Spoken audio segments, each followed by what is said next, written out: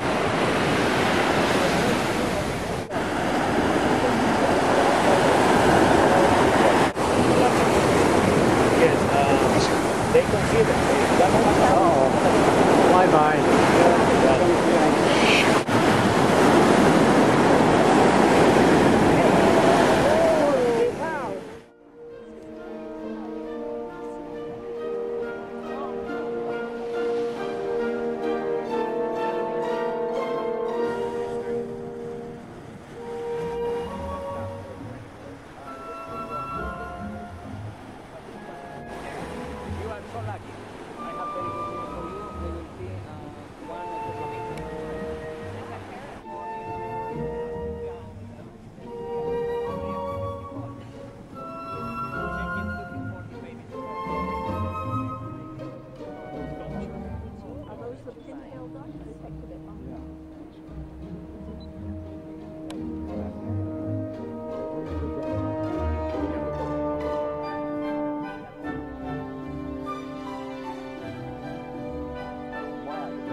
There was an opportunity to practice snorkeling before going back on board if you wanted to.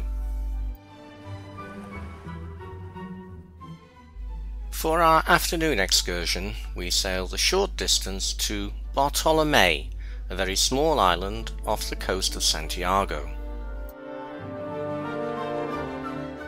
Bartolomé is an extinct volcano, and there are prepared walkways to help us get to the summit just over 100 meters above sea level. This is a landscape that's often described as lunar, and scenes from the film Master and Commander were apparently filmed here.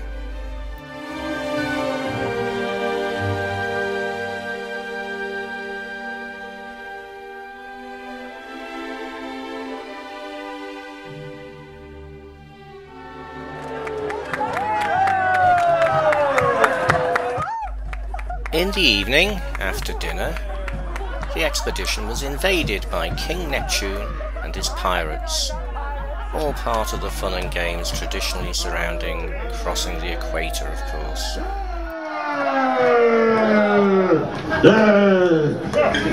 I've been along for so many thousands of years ruling this wonderful kingdom.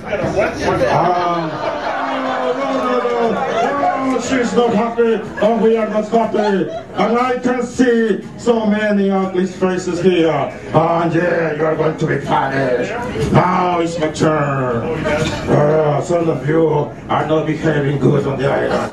You are going to walk like a Galapagos penguin. Okay, stand up. Walk like a Galapagos penguin.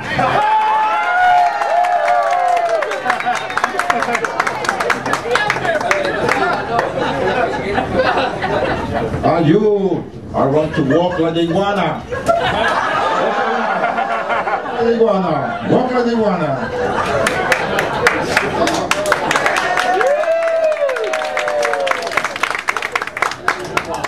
Overnight, Xpedition sails north from Bartolomé around the tip of Isabela Island to Urbina Bay. Ladies and gentlemen, welcome to Isabela Island.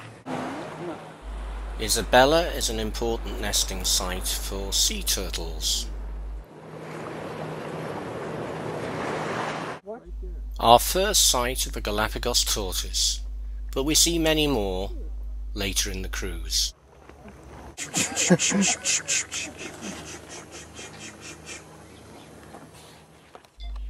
Jaime can talk to the Galapagos finches in their own language. Mockingbirds, finches, barnacles from the rock during the low tide, marine. Oh my goodness, they are here. They answer my call. Typical burrow, the typical nest, no nest, but a sleeping spot for land iguana. Galapagos land iguana. Only one entrance. Isabela is a young island with 5 active volcanoes and hasn't had time to develop the varied habitats of the older islands. Very young people there. They go there one day or for camping on the top. They brightly colored. Do you know, how can you tell the males from the females? Oh yeah, the males are, this is the male, yellow head, reddish color in the back. Oh, Female is yellow head, darker color in the back, and smaller than this. Smaller than this. Yeah, he's good size. The Isabela Island, Matlan one. Because that's much bigger than the other ones we saw. There are some specimens here, can reach around 10 For our afternoon expedition, we've only got a short sail across to Espanola Point on Fernandina Island. This is another young island with a largely barren landscape, and it's home to one of the largest colonies of marine iguanas.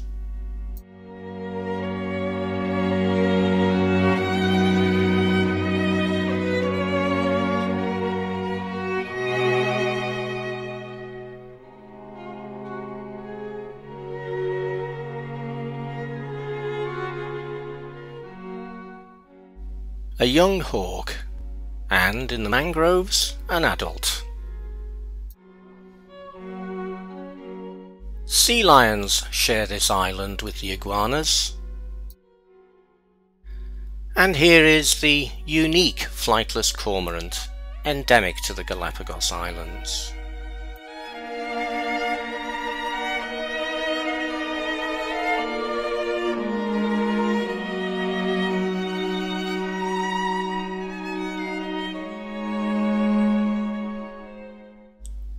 This is a Pacific green sea turtle, not named after the colour of its carapace.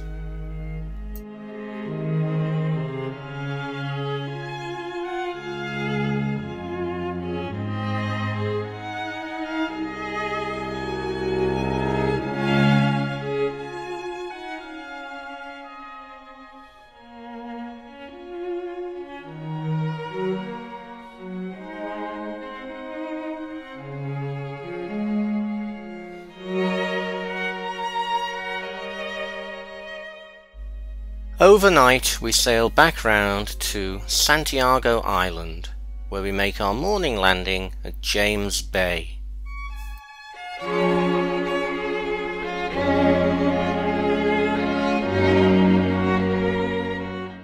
There was a salt mining operation here till the 1960s, and some of the remains of this operation can still be seen.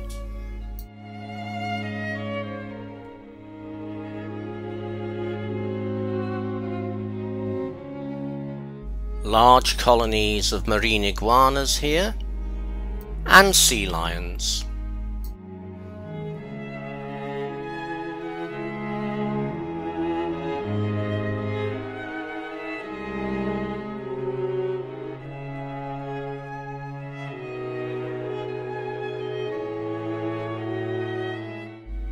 A yellow warbler. Lava heron.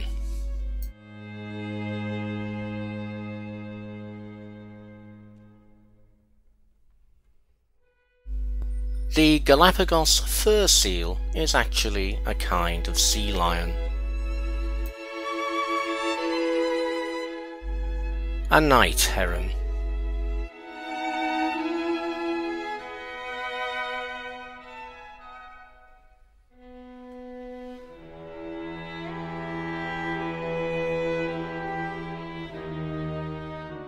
For the afternoon, Xpedition sails to the north coast of Santa Cruz Island for a climb up Dragon Hill.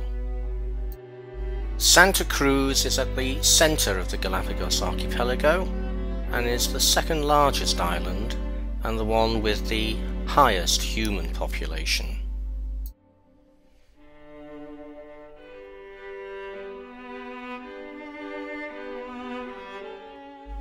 We didn't see a lot of wildlife in this barren landscape, apart from some rather large and colourful land iguanas.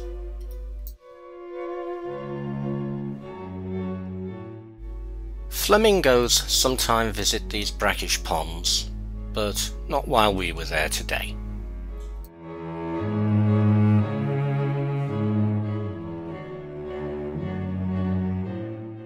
Overnight, the ship sails round to Puerto Ayora on the south coast of Santa Cruz, and we take the morning trek in the Highlands to go giant tortoise spotting.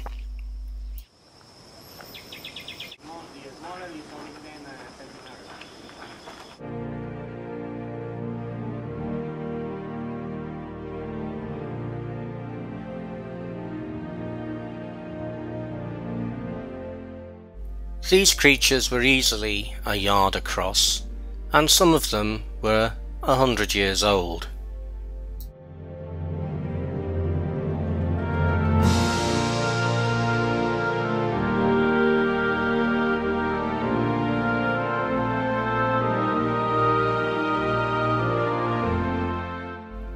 There must have been at least 20 of them in this field, all slowly making their way in the same direction.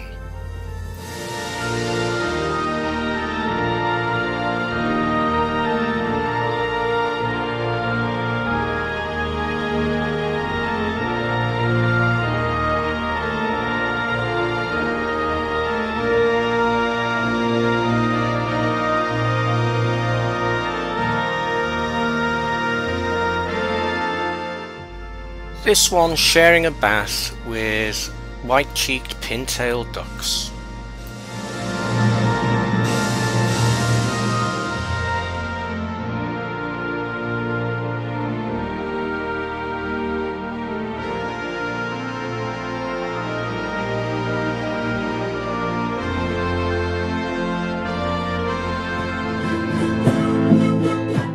Back on board, it's the folkloric show.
For the afternoon, it's back into Puerto Ayora, the largest town in the Galapagos Islands, population about 15,000.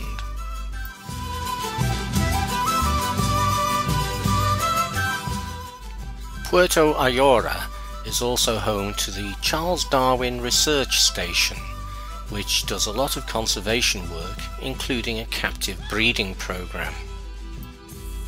They also show a number of captive specimens of giant tortoises which have effectively been rescued.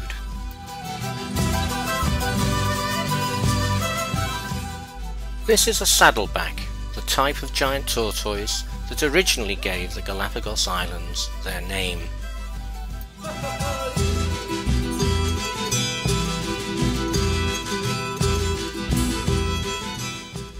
And this is Lonesome George, the last of his kind from Pinta Island.